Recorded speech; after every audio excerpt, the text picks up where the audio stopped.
పాలిస్తున్న ముఖ్యమంత్రి గారు మాట్లాడటం చాలా దురదృష్టకరం. ముఖ్యమంత్రి గారి మాటల్ని ఎవరిని ఉద్దేశించి అన్నా, ఇంతమంది మహిళలకు ఉద్దేశించిన సభలో దేశం కానీ ప్రపంచం, రాష్ట్రం మహిళల్ని మరి స్వయంగా అమ్మవారితో పోలుస్తూ మనం గౌరవించుకుంటాం. అలాంటి మహిళల్ని చిన్న చూపుతో మరి తక్కువ చేసి మాట్లాడటం చాలా దురదృష్టకరం. ముఖ్యమంత్రి గారి నిన్నటి మాటల్ని తీవ్రంగా ఖండిస్తూ ఉన్నాం, గర్హిస్తూ ఉన్నాం. ఇలాంటి మాటలు ఇది సభ్య సమాజం తెలవంచుకునేటువంటి మాటలు. ఇంతమంది మహిళల్ని పెట్టుకొని ఎవరైనా ఒక తల్లి గర్భం నుంచి పుట్టిన వాళ్ళే ఒక తల్లి, భార్య, కూతురు, ఇంతమంది సభ్య సమాజం పక్కనే ఇంతమంది మహిళా మంత్రులు, మహిళా అధికారులు, ఇంతమంది లబ్ధిదారులను పెట్టుకొని మహిళల గురించి చులకనగా మాట్లాడటం ముఖ్యమంత్రి గారి నీతి ఏందో, సంస్కారం ఏందో దీని ద్వారా అర్థమవుతుంది. కాబట్టి వారి సంస్కారం ఎట్లున్నా ఇంకోసారి మహిళల పట్ల ఇలాంటి మాటలు మాట్లాడకపోవటం మంచిదని, ఇలాంటి మాటలు మాట్లాడే ముందు చాలా జాగ్రత్తగా మాట్లాడితే మంచిదని చెప్పి, మీరు ముఖ్యమంత్రిగా ఉన్నారు, మీ మాటలు ఏ విధంగా మిగతా ప్రజల మీద ప్రభావం చూపిస్తాయో ఒకసారి ఆలోచించుకోమని, మీరు ఇంకా కాంగ్రెస్ పార్టీ సంస్కృతి, కాంగ్రెస్ పార్టీ నాయకుడిగా, కాంగ్రెస్ పార్టీ అధ్యక్షుడిగా మాత్రమే ఆలోచిస్తూ ఉన్నారు, మాట్లాడుతూ ఉన్నారు. ఒక రాష్ట్రానికి ముఖ్యమంత్రి, ఈ రాష్ట్రంలో ఈ జనాభాలో 4 కోట్ల మందిలో సగభాగం 2 కోట్ల మంది ఉన్న మహిళలకు మీరు ముఖ్యమంత్రి అనే విషయాన్ని మర్చిపోయి మాట్లాడటం చాలా దురదృష్టకరం. దీన్ని కాంగ్రెస్ పార్టీ కూడా గమనించాలి. ఇవాళ రేవంత్ రెడ్డి గారు, ముఖ్యమంత్రి గారు ఒక మహిళా నాయకురాలి నాయకత్వంలో పనిచేస్తున్న విషయాన్ని కూడా గుర్తుపెట్టుకొని మాట్లాడితే మంచిది. మీ కార్యక్రమాల పేరే, మీ ప్రభుత్వ ఎజెండాయే ఇందిరమ్మ రాజ్యం అని చెప్పారు. ఒక మహిళ మరి ఇందిరాగాంధీ గారు, కాంగ్రెస్ పార్టీని ముందుండి నడిపించేది ఒక మహిళా నాయకురాలు సోనియా గాంధీ గారు. మీరు నిన్నటి కార్యక్రమాన్ని కూడా ఒక మహిళా నాయకురాలని పిలిపించుకున్నారు. ఎందుకో ఆఖరి సమయంలో అది మరి తప్పిపోయింది. ప్రియాంక గాంధీ గారు, ఇంతమంది మహిళలు, ఇంట్లో ఇంతమంది మహిళలు, పక్కన ఇంతమంది మహిళలు ఉంటారు, అయినా మహిళల గురించి ఇంత చులకనగా మాట్లాడితే మీ స్థాయి ఏందో మర్చిపోయి, అంటే మీ స్వభావం అది అని మేము అనుకుంటున్నాం. కానీ ఇది ఇంకోసారి పునరావృతం కాకుండా చూసుకోవాల్సిందిగా నేను హెచ్చరిస్తూ ఉన్నాను. అలాగే కాంగ్రెస్ పార్టీ, కాంగ్రెస్ ప్రభుత్వం, ముఖ్యమంత్రి గారు మాట్లాడినప్పుడల్లా ఇప్పటికే 2 హామీలు నెరవేర్చినాం, 2 గ్యారెంటీలు, ఇవి 2 గ్యారెంటీలు అని చెప్తా ఉన్నారు. అసలు మీరు ఎన్ని గ్యారెంటీలు ఇచ్చినారు, అందులో ఎన్ని హామీలు ఉన్నాయి, అవన్నీ మర్చిపోయి మాట్లాడుతున్నట్టు, మళ్ళీ ప్రజల్ని మోసం చేస్తున్నట్టుగా, పార్లమెంట్ ఎన్నికలు వస్తున్నాయి కాబట్టి హడావిడిగా ఏదో మోసం చేసే కార్యక్రమానికి శ్రీకారం చుట్టిండ్రు అని చెప్పి మేము భావించాల్సి వస్తుంది. మళ్ళొక్కసారి దీన్ని ఒకసారి గమనంలోకి తీసుకోవాలని చెప్పి నేను కాంగ్రెస్ పార్టీ నాయకులను, ముఖ్యమంత్రి గారిని, మంత్రులను కోరుతా ఉన్నాను. మీరు ఇచ్చిన కాంగ్రెస్ పార్టీ 6 గ్యారెంటీలో మహాలక్ష్మి కిందనే 3 గ్యారెంటీలు ఉన్నాయి. మహాలక్ష్మి కిందనే అసలు మొదటి గ్యారెంటీని మీరు మర్చిపోయిండ్రు. మొదటి గ్యారెంటీయే ఈ రాష్ట్రంలో తెల్ల రేషన్ కార్డు ఉన్న అర్హులైన మహిళలందరికీ 2500 రూపాయలు ఎన్నికలైన వెంటనే మొదలుపెట్టి ఇస్తామని చెప్పారు. కానీ దాన్ని మర్చిపోయి మీరు సోనియా గాంధీ బర్త్డే రోజు ఉచిత ఆర్టీసీ బస్ ప్రయాణం మొదలుపెట్టిండ్రు. ఇప్పుడే పైసలు కట్టే పని లేదు కాబట్టి. అలాగే నిన్న 500 రూపాయలకే సిలిండర్ అని చెప్పి మొదలుపెట్టారు. అసలు ఉన్న ఈ రాష్ట్రంలో 1,50,00,000 మంది సుమారుగా మహిళలు ఉన్నారనుకుంటే వాళ్ళకి ఇస్తా అన్న మీరేమన్నారు?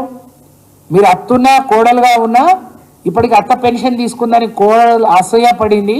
మీకు ఇలాంటి అసూయలు అవసరం లేదు, మీకు కూడా వెంటనే 2,500 వస్తుంది అని చెప్పారు. కానీ దానికి గతి లేదు. బడ్జెట్లో ఒక రూపం కూడా దానికి ఇవ్వలేదు. 500కు సిలిండర్ ఇస్తామని చెప్పి మీరు చెప్పారు, చాలా సంతోషం.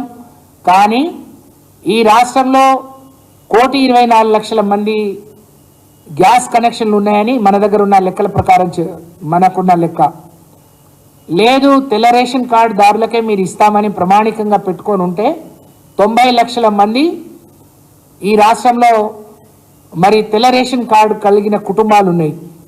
కానీ మీరిచ్చే 500 గ్యాస్ సబ్సిడీ కేవలం 40 లక్షల మందికనే చెప్తున్నారు. ఇది ఏ విధంగా సబబు అని చెప్పి మేము అడుగుతా ఉన్నాం. అంటే సగం కంటే పైన ఉండే 90 లక్షల మంది రేషన్ కార్డులు ఉంటే 40 లక్షల మందికే ఇస్తున్నారు. ఇది దుర్మార్గం కాదా? ఇది రాష్ట్రంలో ఉండే తెల్ల రేషన్ కార్డు కలిగిన పేద కుటుంబాలకు మీరు అన్యాయం చేసినట్టు కాదా అని చెప్పి నేను ప్రశ్నిస్తా ఉన్నాను. అది కూడా మహిళల పేరు మీద ఉంటేనే ఇస్తాము అని చెప్తున్నారు, లేదా కొత్తగా దరఖాస్తు చేసుకుంటామని చెప్పిండ్రు. మీరు ఇప్పటి వరకు గ్రామాల్లో అర్జీల పేరిట మరి గ్రామాల్లో గ్రామ సభల పేరిట మీరు ఇప్పటికే అర్జీలు తీసుకున్నారు, వినతి పత్రాలు తీసుకున్నారు.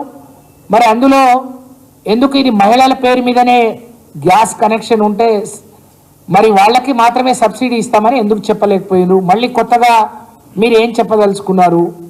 40 లక్షల మంది మహిళలకి ఇస్తే ప్రతి కుటుంబంలో మహిళలు మరి పేర్ల మీద కాకుండా పురుషుల పేర్ల మీద ఉంటాయి.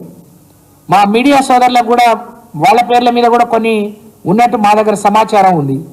అంటే వాళ్ళకి ఇవ్వరు అంటే పేద కుటుంబంలో ఉండే మహిళలు అంటే పేదవాడు ఎవరున్నా వారికి న్యాయం జరగాలి, వారికి స్కీమ్ వర్తింపజేయాలి. కానీ పురుషులు మగవాళ్ళ పేరు మీద ఉంటే ఇవ్వము అని చెప్పడం చాలా దుర్మార్గం. అంటే మళ్ళీ కొత్తగా వాళ్ళు మగవాళ్ళ పేర్ల నుంచి మార్చుకొని ఆడవాళ్ళ పేర్ల మీదనే ఇచ్చేయాలా? అంటే ఇందులో ఒక కుట్ర కోణం దాగి ఉందని నేను భావిస్తా ఉన్నాను. మీరు ఇచ్చే 5,500 సబ్సిడీ కూడా ముందుగా మీరు 955 రూపాయలు 95 రూపాయలు కట్టమని చెప్తున్నారు. తిరిగి మీకు వచ్చే 500 మీ అకౌంట్లో వస్తాయని చెప్తున్నారు. ఈ 40 లక్షల మందిలో ఎంతమంది మహిళలకు బ్యాంక్ అకౌంట్లు ఉన్నాయి? ఎంతమంది దాన్ని యాక్టివ్గా రోజు పార్టిసిపేట్ అవుతున్నారు, రోజు లావాదేవీలు జరుపుతున్నారు? ఆ లెక్క ఏమైనా మీరు ప్రజలకు చెప్పగలుగుతారా? అంటే ఇదొక బోగస్ అనమాట. మీరు ఇచ్చేదేదో 500 మినాయించుకొని మిగతాది కట్టమంటే బాగుంటుంది తప్ప మీరు మొత్తం కట్టిన తర్వాత 500 మీ అకౌంట్లో వేస్తామని అంటే ఇదొక దుర్మార్గ చర్య. దీన్ని మేము తీవ్రంగా ఖండిస్తున్నాం. ఇప్పటికైనా రెక్టిఫై చేసుకోండి. మీరు తర్వాత సమీక్షిస్తామని అంటే ఈ 75-80 రోజుల్లో మీరు సమీక్ష చేయకుండా మీరు చేసిన పని ఏంటని అడుగుతా ఉన్నాం. మేము మాట్లాడితే నిన్ననే అధికారంలోకి వచ్చినాం, మొన్ననే అధికారంలోకి వచ్చినాం, మాకు 100 రోజులు కావాలని అడిగారు. కానీ పార్లమెంట్ ఎన్నికలు వస్తున్నాయి కాబట్టి హడావిడిగా దీన్ని ప్రవేశపెట్టిందని మేము భావిస్తూ ఉన్నాం. ప్రజలు కూడా దీన్ని గమనించాలని కోరుతా ఉన్నాం. మీ వైపు నుంచి కూడా ప్రభుత్వాన్ని డిమాండ్ చేయండి. మీరు ఇచ్చే సబ్సిడీ మినహాయించుకొని వాళ్ళు ఎంత కట్టాలో అంత కట్టించుకుంటేనే వాళ్ళకి న్యాయం చేసిన వాళ్ళు తప్ప ఇది ద్రోహం చేసిన కింద అవుతుంది, ఇది ద్రోహ చర్య తప్ప ఇంకోటి కాదు అని చెప్పి నేను ఈ సందర్భంగా తెలియజేస్తా ఉన్నాను. అలాగే చాలామంది అకౌంట్లు ఉండవు, అవి యాక్టివ్గా ఉండవు, వచ్చే డబ్బులు కూడా తెలియదు. ఆ రోజు కేంద్ర ప్రభుత్వం నరేంద్ర మోడీ గారు కూడా మీ సబ్సిడీ మీ అకౌంట్లో వేస్తా అన్నారు. కానీ 30 రూపాయలు 40 రూపాయలు వేస్తున్నారు. వాళ్ళ మొత్తం డబ్బులు కట్టుకొని పేద మహిళలు ఇబ్బంది పడుతున్నారు. కాబట్టి ఇప్పటికైనా మీ మనసు మార్చుకొని ఇచ్చేదేదో ఎన్నికల ముందే పూర్తి స్థాయిలో సబ్సిడీ మినహాయించుకొని మాత్రమే పేదవాళ్ళ దగ్గర నుంచి డబ్బులు ఒక సిలిండర్కి తీసుకోవాలని చెప్పి నేను కోరుతా ఉన్నాను. అలాగే ఈ 6 హామీలు ఏదైతే ఇచ్చారో మీరు 6 గ్యారంటీలో మేము 2 చేసినాం, ఇంకా 2 చేసి ఇప్పుడు చేసినాం అంటున్నారంటే 4 అయిపోయినాయి, 2 అన్నట్టు మీరు చెప్తున్నారు. కానీ ఇచ్చిన మొత్తం గ్యారంటీల సంఖ్య 13. దీన్ని గుర్తుపెట్టుకోవాలని చెప్పి నేను తెలియజేస్తా ఉన్నాను. మహాలక్ష్మి కిందనే మీరు 2,500 ఇవ్వలేదు, 500 గ్యాస్కు ఇన్ని కండిషన్లు పెడుతున్నారు. ఎన్నికలకు హామీ ఇచ్చేటప్పుడు తెల్ల రేషన్ కార్డు కలిగిన ప్రతి గ్యాస్ కనెక్షన్ ఉన్న ప్రతి మహిళకు మీరు 500 సబ్సిడీ మీదనే ఇస్తామని చెప్పారు. కానీ అమలు చేసే నాటికి ఇన్ని కొరీలు పెడుతున్నారు, ఇన్ని కండిషన్లు పెడుతున్నారు. ఇది దుర్మార్గం అని చెప్పి నేను తెలియజేస్తా ఉన్నాను. ఆర్టీసీ బస్సులో కూడా ఉచిత ప్రయాణం అంటున్నారు. ఏ విధంగా కొట్టుకుంటున్నారు ఆ జోలికి పోను. నేను మహిళలకి ఇవ్వడం చాలా సంతోషం. నేను ఒక పేద కుటుంబం నుంచి వచ్చిన మహిళలు ఆర్థికంగా ఏ విధంగా ఇబ్బందులు పడుతున్నారు గ్రామీణ ప్రాంతాల్లోనే నాకు తెలుసు. కాబట్టి ఇచ్చిన స్కీమ్ మంచిదే, కానీ రాష్ట్రంలో ఉండే 12,000 పైచిలకు గ్రామాలకు కూడా వర్తించే విధంగా ఉండాలి. ఎక్కడో బస్సులు ఉన్న కాడనే ఈ సౌకర్యం ఉంది, అది కూడా అరకొర బస్సులు వేస్తున్నారు. అందులో కూడా ఆడవాళ్ళు మళ్ళీ ఒకప్పుడు కొళాయిల దగ్గర కొట్టుకునే మహిళలు ఇప్పుడు ఆ బాధ నుంచి తప్పిపోయింది అనుకునే క్రమంలో మీరు బస్సులను ఉచితంగా పెట్టి తక్కువ బస్సులు ఇచ్చి మళ్ళీ మహిళలు కొట్టుకునే పరిస్థితి తీసుకొచ్చిండ్రు. దీన్ని సరి చేసుకోవాల్సిందిగా మాత్రమే మేము కోరుతా ఉన్నాం. మేము మాట్లాడితే మీరు ఓరలేకపోతున్నారు, ఇవన్నీ అమలు కావడం మీకు ఇష్టం లేదు. అసలు మీకు ఇష్టం లేదు, మీరు ఎందుకు అసహనానికి గురి అయి మాత్రమే మాట్లాడుతున్నారు. దీన్ని వెరిఫై చేసుకోండి.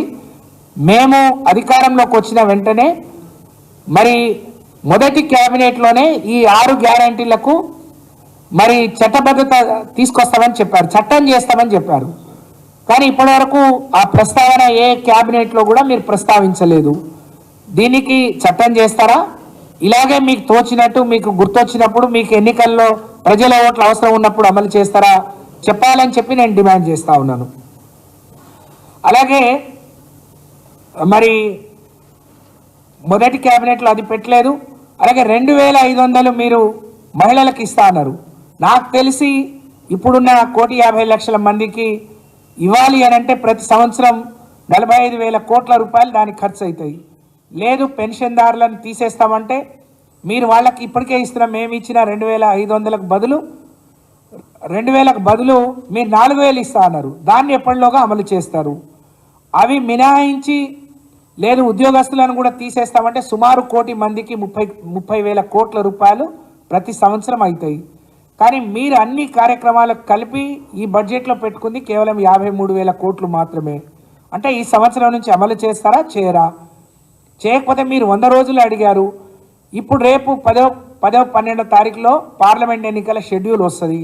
అంటే మీరు దాట వేసే ధోరణి, పార్లమెంట్ ఎన్నికల కంటే ముందు మీతోని తూతూ మంత్రంగా అయ్యే కొన్నిటిని మాత్రమే ఇచ్చి మీరు ప్రజల్ని మోసం చేస్తున్న విషయాన్ని ప్రజల ముందుకు వచ్చి ఒప్పుకోవాలి అని చెప్పి దీని మీద ఒక క్లారిటీ ఇవ్వాలి. ఎన్ని రోజుల్లోగా దీన్ని అమలు చేస్తారో క్లారిటీ ఇవ్వాలని చెప్పి నేను కోరుకుంటా ఉన్నాను. మీరు ఎన్నికల ముందు ఒక రకంగా, ఎన్నికల తర్వాత ఇన్ని కండిషన్లు పెడుతున్నారు. ఈ కండిషన్లు ఉన్నాయనంటే ప్రజలు ఓట్లేసింది కాంగ్రెస్ పార్టీ ముఖాలు చూసి, కాంగ్రెస్ పార్టీ నాయకుల ముఖాలు చూసి కాదు, కేవలం హామీలు చూసి మాత్రమే. పేదరికంలో ఉన్న వాళ్లకు మేలు జరుగుతుందని మాత్రమే మిమ్మల్ని నమ్మి ప్రజలు ఓట్లేసిందనే విషయాన్ని గుర్తుపెట్టుకుంటే మంచిది. కానీ అవన్నీ విస్మరించి ఈరోజు మళ్ళీ కొందరికే మేలు జరిగే విధంగా ప్రయత్నాలు చేస్తున్నారు. అంటే ఎక్కడికక్కడ మాట్లాడిన ప్రతి క్షణంలో ఈ రాష్ట్రం అప్పుల కుప్పగా ఉంది కాబట్టి మేము ఇయ్యలేకపోతున్నామనే మాట మాట్లాడుతున్నారు. ఈ రాష్ట్ర ప్రభుత్వం ఇందులో ఏం దాపరికం ఉండదు. 10 సంవత్సరాల్లో 10 సార్లు బడ్జెట్ ప్రవేశపెట్టి ఎంత ఖర్చు పెట్టగలిగాం, ఎంత లోటు ఉంది, ఏమి ఇవ్వగలిగినాం, ఏ డబ్బు ప్రతి పైసా ఎక్కడి నుంచి వచ్చిన అనే దానికి లెక్కలు ఉన్నాయి. మరి ఆ లెక్కలన్నీ తెలియకుండా గుడ్డిగా మీరు హామీలు ఇచ్చి ఓట్లు దండుకొని అధికారంలోకి వచ్చిన తర్వాత గత ప్రభుత్వం మీద నెపమేసి ఇవన్నీ తప్పించుకోవాలని ప్రయత్నం చేయడం సరి అయింది కాదు.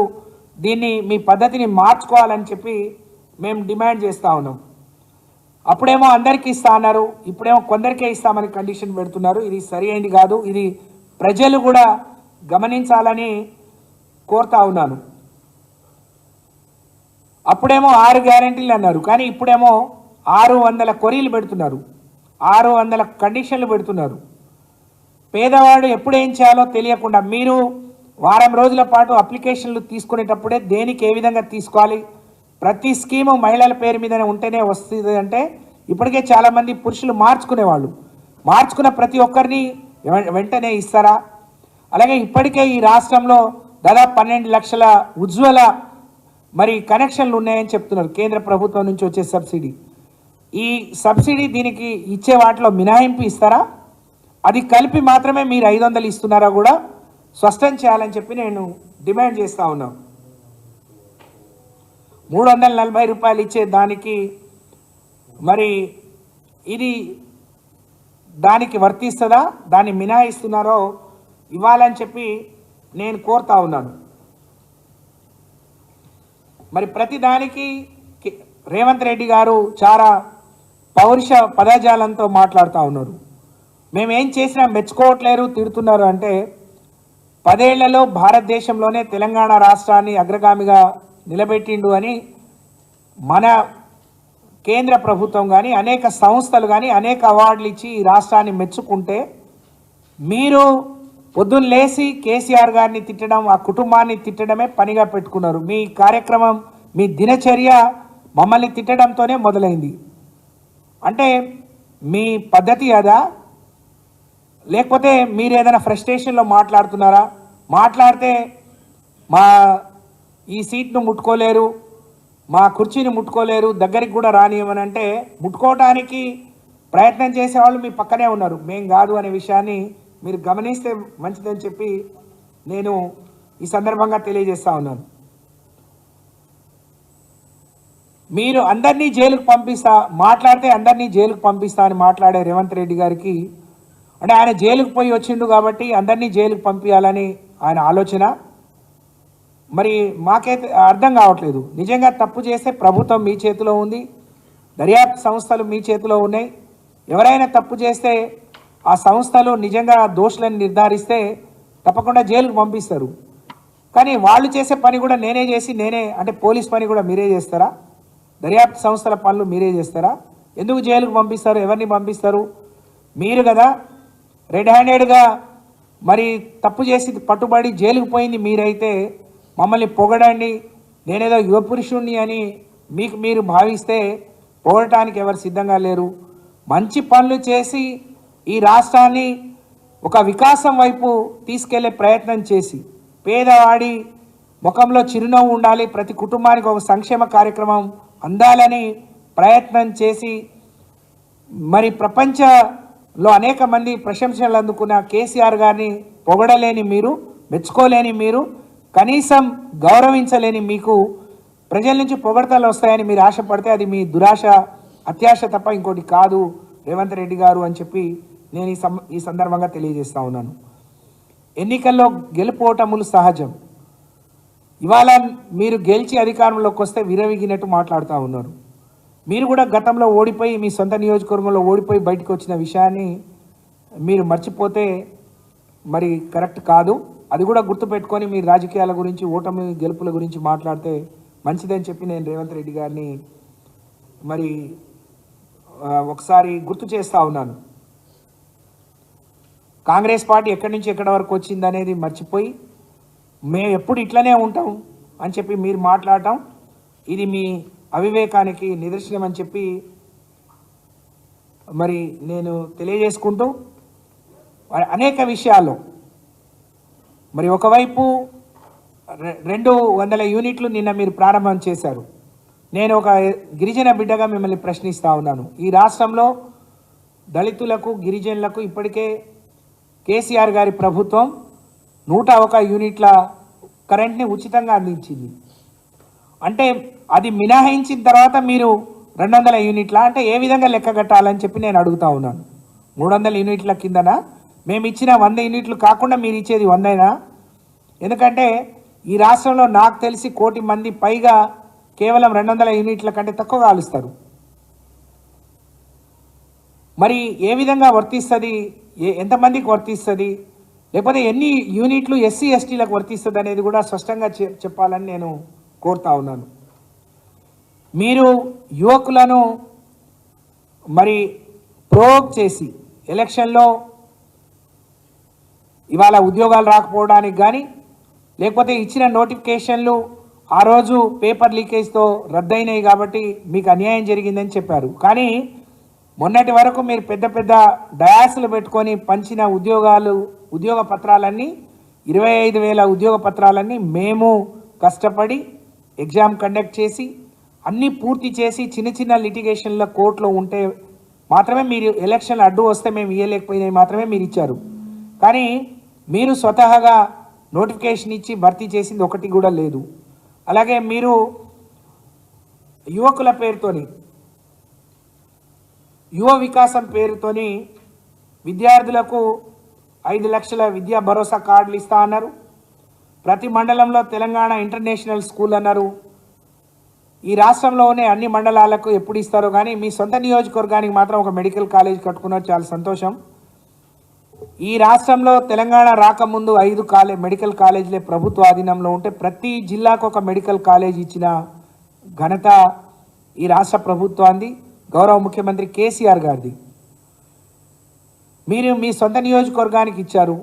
మిగతా మెడికల్ కాలేజీలన్నీ పూర్తి అయ్యే విధంగా 1-2 మిగిలిపోయినది ఉంటే అవి పూర్తయి ఎక్కడెక్కడో మారుమూల ప్రాంతాల్లో ఉండే దళిత గిరిజన బిడ్డలకు వైద్యాన్ని, నాణ్యమైన వైద్యాన్ని అందుబాటులోకి తీసుకొచ్చే ప్రయత్నం చేయాలని చెప్పి నేను కోరుతా ఉన్నాను.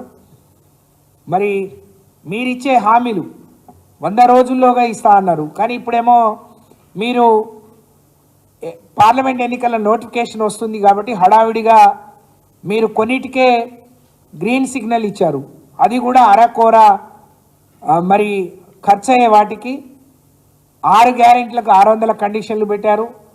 మరి దీని మీద కూడా ఒక స్పష్టత, ప్రభుత్వం నుంచి స్పష్టత ఇవ్వాలని చెప్పి నేను కోరుతా ఉన్నాను. 2500 రూపాయలు ఎప్పటిలోగా ఇస్తారు, ఎప్పటి నుంచి మొదలు పెడతారు, దానికి ఎంత ఖర్చు అవుతుంది, దాన్ని ఎవరు అర్హులు, అలాగే ఈరోజు ఇప్పుడే మనం అనుకున్నట్టు మహాలక్ష్మిలో మీరు ఇచ్చిన 500 సబ్సిడీ, ముందే సబ్సిడీ మినహాయించి మాత్రమే గ్యాస్ కనెక్షన్లు ఇవ్వాలి. అలాగే తెల్ల రేషన్ కార్డు కలిగిన ప్రతి కుటుంబానికి, ప్రతి పేదవాడికి ఈ 500 సబ్సిడీ ఇవ్వాలని చెప్పి నేను డిమాండ్ చేస్తూ ఉన్నాను. అలాగే ఆర్టీసీ బస్సులో ఆడవాళ్ళు కొట్టుకోకుండా ఉండటానికి మీరు ఇచ్చే ఉన్న బస్సులకు అదనంగా గ్రామీణ ప్రాంతాల్లో బస్సుల సంఖ్య పెంచాలి, అందరికీ సౌకర్యం కల్పించాలి అని చెప్పి ఇప్పటికే చాలామంది మరి నిలబడి మాత్రమే పోతున్నాం, ఉచితమేమో కానీ నిలబడి కాళ్ళు గుంజి మేము ఇబ్బంది పడుతున్నామని చెప్తున్నారు. ఎక్కడ లేని మళ్ళీ కొట్లాటలు ఆర్టీసీ బస్సులో మొదలైనాయని మనం అనేక వీడియోలు, అనేక సోషల్ మీడియాలో చూస్తున్నాం. కాబట్టి దీనికి కూడా మరి స్పష్టత ఇవ్వాలని నేను కోరుతా ఉన్నాను. అలాగే ఇప్పటి వరకు మీరు రైతు భరోసా కింద ఇచ్చిన ఏ ఒక్క గ్యారంటీని ఫుల్ఫిల్ చేయలేదు. కౌలు రైతులకు ఎకరానికి 15,000 ఇస్తా అన్నారు. కానీ ఇచ్చే 12,000 కూడా ఇప్పటికీ 3 ఎకరాలకు వరకు కూడా మీరు రైతులకు ఇవ్వలేకపోయారు. అవన్నీ కొనసాగిస్తారా, లేకపోతే దానికి కూడా కోత పెట్టి ఇలాంటి కండిషన్లు పెడతారా? కౌలు రైతులను ఏ విధంగా గుర్తిస్తారో మరి కౌలు రైతులు ఆందోళనలో ఉన్నారు, వాళ్ళకు స్పష్టంగా చెప్పాలని నేను కోరుతా ఉన్నాను. అలాగే వ్యవసాయ కూలీలకు మీరు 12,000 రూపాయలు ఇస్తా అన్నారు, దాని మీద కూడా ఒక స్పష్టత లేదు. అలాగే పండించిన పంట మీరు వచ్చిన తర్వాత మరి యాసంగి పంట వస్తూ ఉంది, అప్పటికే సగం కంటే ఎక్కువ అమ్ముడుపోయింది. మీరు కొనుగోలు కేంద్రాలు పెట్టాల్సి వస్తే 500 బోనస్ ఇస్తా అన్నారు. కాబట్టి కొనకుండానే రైతులు ప్రైవేటు వైపు అమ్ముకునే విధానాన్ని మీరు అవకాశం ఇచ్చిండ్రు, రైతులు నష్టపోయే అవకాశాన్ని మీరు ఇచ్చిండ్రు. మీరు బోనస్ ఏ పంటలకు ఇస్తారు? యాసంగి అయిపోయింది, వానాకాలానికన్నా ఇస్తారా? రైతులకు స్పష్టంగా చెప్పాలి. ఒకవైపు రైతులకు ఇచ్చిన ఏ ఒక్క రైతు భరోసాలో ఏ ఒక్కటి అమలు చేయలేదు. పైపెచ్చు ఈ రాష్ట్రంలో ఇప్పటికే రైతులకు 2 పంటలు అందిస్తున్న కాళేశ్వరం ప్రాజెక్టులో ఉన్న మేడిగడ్డను రిపేర్ చేయకుండా, మరి మాలాంటి డోర్నకల్, మహబూబాద్ లాంటి ప్రాంతాల్లో కూడా మేము 2 పంటలు పండించుకున్నాం.